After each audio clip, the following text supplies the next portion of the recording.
శుభకార్యాలకు పూజార్ల కోసం వెతుకుతున్నారా? పూజారీస్.com లో అతి తక్కువ ధరలకే పూజార్లను ముందే బుక్ చేసుకోండి. వెంటనే కాల్ చేయండి.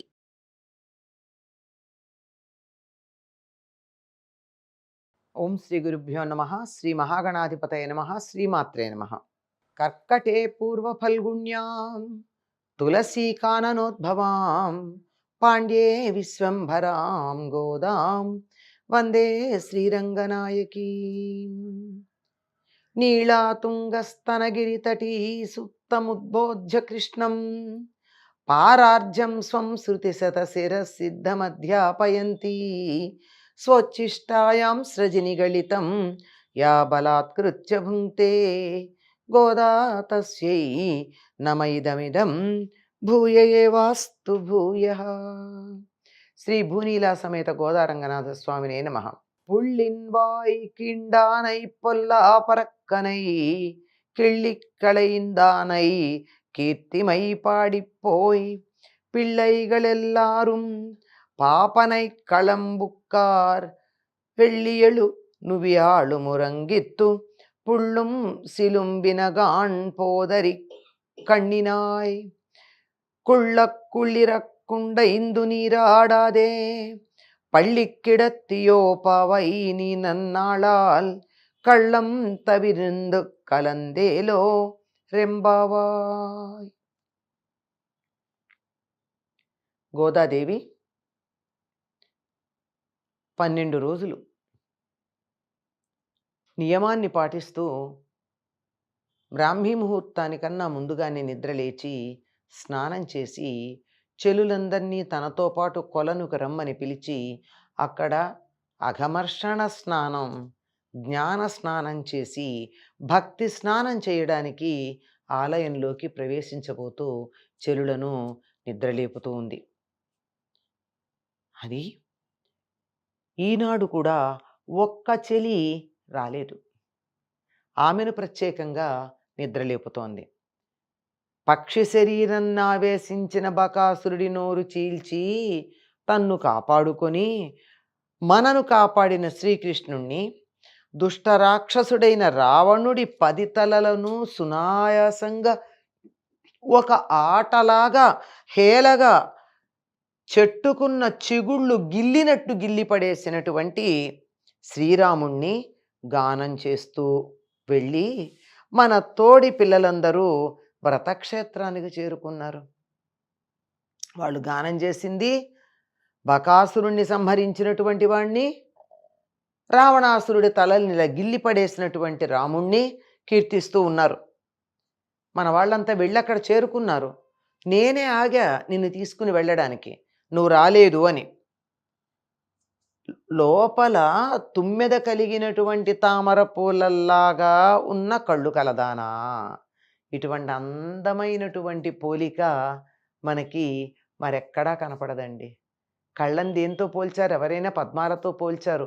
పద్మపు రేకులన్నారు, కలువ రేకులన్నారు, చేపలన్నారు, బేడిస చేపలన్నారు. ఇలా అనేకమైనటువంటి పోలికలు చెప్పారు. కానీ గోదాదేవి చెప్పిన పోలిక చూడండి. లోపల తుమ్మెద ఉన్నటువంటి తామర పూలల్లాగా ఉన్నటువంటి కళ్ళు. లోపల తుమ్మెద ఉన్న తామర పూలేమిటి అంటే కనుగ్రుడ్డు నల్లగా ఉంటుంది, కన్నేమో పద్మంలాగా ఉంది, తెల్లగానో లేత గులాబీ రంగులోనో. అది ఎలా ఉంది అంటే ఇలా చూస్తే లోపల ఉన్నటువంటి కనుగుడ్డు తామర పువ్వులాగా ఉన్నటువంటి కంటి లోపల ఉండిపోయినటువంటి తుమ్మెదలాగా నల్లగా అందంగా కనపడుతోంది. అంతేకాదు, నీ చూపులు ఇంకా ఎట్లా ఉంటాయి? ఇప్పుడైతే కన్ను తెరవలేదు, కానీ మామూలుగా కన్ను తెరిచి మాతో ఆడుకోవడానికి వచ్చినప్పుడు నీ చూపులు ఎట్లా ఉంటాయి? లేడి చూపుల లాంటి చూపులు ఉంటాయి నీకు. అంటే చంచలంగా ఉంటాయి, ఆకర్షణీయంగా ఉంటాయి, మిలమిల మెరుస్తూ ఉంటాయి, అందమైన ఆకృతిని కలిగి ఉంటాయి. ఇవన్నీ లేడి చూపులకు ఉన్నటువంటి లక్షణాలు. మరి వాళ్ళందరూ అక్కడికి వెళ్ళిపోయారు. నువ్వు చూస్తున్నావా ఏమిటి? శుక్రుడు ఉదయిస్తున్నాడు, గురుడు అస్తమిస్తున్నాడు. కళ్ళని ఎందుకు ఈవిడ ఇంతగా వర్ణిస్తోంది? ఆకాశం అంక చూడు, పెద్ద పెద్ద కళ్ళున్నాయిలే, అందమైన కళ్ళున్నాయిలే, అవి ఉంటే సరిపోయిందా? వాటితో అక్కడ జరుగుతున్న దృశ్యాన్ని ఒకటి గమనించాలి. ఏమిటది? గురుడు అస్తమిస్తున్నాడు, శుక్రుడు ఉదయిస్తున్నాడు. ఇది జాగ్రత్తగా చెప్పాలి. పక్షులు కూస్తున్నాయి. కృష్ణ విరహ తాపం తీరేట్టు చక్కగా స్నానం చేసి, మునిగి స్నానం చేసి, మాతో రాకుండా ఇంకా పక్క మీదే ఎందుకున్నావు? సుకుమార స్వభావం కలిగినటువంటి దానివి. ఈ మంచి రోజున నువ్వు నీ కపటాన్ని వదిలిపెట్టి మాతో కలిసి ఆనందాన్ని అనుభవించు. కొంచెం నీకు మాయ చేసే లక్షణం ఉంది. ఇదిగో వస్తానంటావు, రావు. మాతో అసలు లేవనే లేవు. లేచి 2 అడుగులు వెయ్యడానికి ఆలస్యం చేస్తావు. అలా వస్తానని మాట అయితే చెప్తావు కదా. ఇలాంటి మాయ మాటలు మాని, ఇవాళ చాలా మంచి రోజు సుమా, నువ్వు మాతో రావాల్సింది అంటోంది. ఈవిడ సుకుమార స్వభావం కలిగిందట. చక్కగా స్నానం చేసి రావాలట. పక్షులు కూస్తున్నాయి. విరహతాపం తీరేట్టుగా స్నానం చేద్దాన్రా. ఏమిటి విరహతాపం? రాత్రంతా కృష్ణుణ్ణి చూడక విరహం కలిగింది. తనకు కలిగింది గనక అందరికీ కలిగింది అని గోదాదేవి భావన చేస్తోంది. తన చెరులకు కూడా తనకు కలిగినట్టే కృష్ణుణ్ణి చూడకపోవడం వల్ల విరహం కలిగింది అన్నటువంటి భావన ఉంది. అందువల్ల నువ్వు బయటికి రా, విరహం తీరేట్టుగా స్నానం చేద్దాం. ఎందుకంటే చన్నీళ్లతో స్నానం చేస్తే ఆ విరహం కొంత వేడి కదా విరహం, ఆ విరహం కొంత చల్లబడేటటువంటి అవకాశం ఉంది గనక రమ్మంది.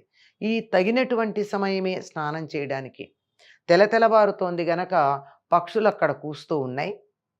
ఒక్కసారి ఆకాశంలోకి చూస్తే అవేవో వెర్రివి అనుకున్న పక్షుల్ని గురించి ఆకాశంలో చూస్తే బృహస్పతి నక్షత్రం అస్తమిస్తోంది, శుక్ర నక్షత్రం ఉదయిస్తోంది. ఈ శుక్రుణ్ణే చుక్క అన్న పేరుతో చెప్తారు. తూర్పు దిక్కున సూర్యోదయానికన్నా ఒక జాము ముందు బారెడు ఎత్తున తెల్లగా ఒక కొంచెం పెద్ద ఆకృతిలో ఉండేటటువంటి నక్షత్రం ఒకటి ఉంటుంది. దాన్ని చుక్క అంటారు. చుక్క పొడుపుని లేచాము అంటారు. దీని వేగు చుక్క అంటారు. అంటే సూర్యోదయం కాబోతోంది, తెల్లవారబోతోంది అని సూచించేటటువంటి చుక్క. శుక్ర శబ్దానికి వికృతే చుక్క. అంటే చుక్క పొడిచింది అంటే శుక్ర నక్షత్రం ఉదయించింది అంటే కొద్దిసేపట్లో తెల్లవారబోతోంది అని చెప్పి అర్థం. కనుక ఆ విధంగా తెల్లవారబోతోంది. ఇక్కడేమో బృహస్పతి అస్తమిస్తున్నాడు అంటే నాస్తిక భావాలు పోతున్నాయి అని సంకేతం. ఇది పురాణాల్లో మనకు ఒకప్పుడు దీన్ని ఒక ప్రత్యేక కారణంగా బృహస్పతి నాస్తిక సిద్ధాంతాన్ని వ్యాప్తి చేయడం జరిగింది. దాన్ని ఇక్కడ చిన్నగా సూచన చేయడం. అంతేకాదు శుక్రుడు అంటే మృత సంజీవని విద్యకి సంకేతం శుక్రుడు, ఆయన ఉదయిస్తున్నాడు అనే దాన్ని చెప్తూ మనం ఇప్పటి వరకు నిద్రించాము అంటే ఇది తాత్కాలికంగా లయమైపోవడమే కదా, ప్రళయమే కదా, గట్టిగా చెప్పాలంటే మరణమే కదా. దాని నుండి మళ్ళీ బ్రతకటం అనేది మృత సంజీవని నుండి ఉద్భవించటం, ముందుకురా మృత సంజీవనిగా అంటే చనిపోయినటువంటి దాన్ని మళ్ళీ బ్రతికించేటటువంటి విద్యగా ఎదగాలి, ఉదయించాలి. అదే జరగబోతోంది. కనుక మనం వెంటనే నిద్ర లేవవలసి ఉంది. లేచిరా అమ్మ, ఎంతకాలం నువ్విలా కదలకుండా మెదలకుండా ఉంటావు? బయట పక్షులు కూస్తున్నాయంటేనే నీకు వినపడతాయి కదా తెల్లారిందనేటటువంటి సంగతి. చుక్క పొడుపు కనపడకపోవచ్చు కానీ పక్షుల కూతలు వినపడతాయి కదా. వినపడినా నువ్వు లేవటం లేదంటే కొంచెం ఏదో మాయ చేద్దాం అనుకుంటున్నావు. వస్తున్నానులే అనో మరొకటో మమ్మల్ని ఏమారుద్దాం అనుకుంటున్నావు. అది కుదరదు. లేచిరా, మాతో పాటు కలిసి కృష్ణ భక్తి అనేటటువంటి ఆనందాన్ని అనుభవిద్దువు గాని అని చెప్పి మరొక చెలిని నిద్ర లేపుతూ ఉంది. తనతో పాటుగా వ్రతం చేయడానికి రమ్మని. కొంతమంది వెళ్ళిపోయారు, వెళ్ళి అక్కడ సిద్ధంగా ఉన్నారు. నేను నీ కోసం ఆగా, కలిసి పెడదాం రమ్మని పిలుస్తూ ఉంది. స్వచ్చిష్టమాలికా బంధ గంధబంధురజిష్ణవే విష్ణు చిత్తతనూజాయై గోదాయై నిత్యమంగళం. స్వస్తి.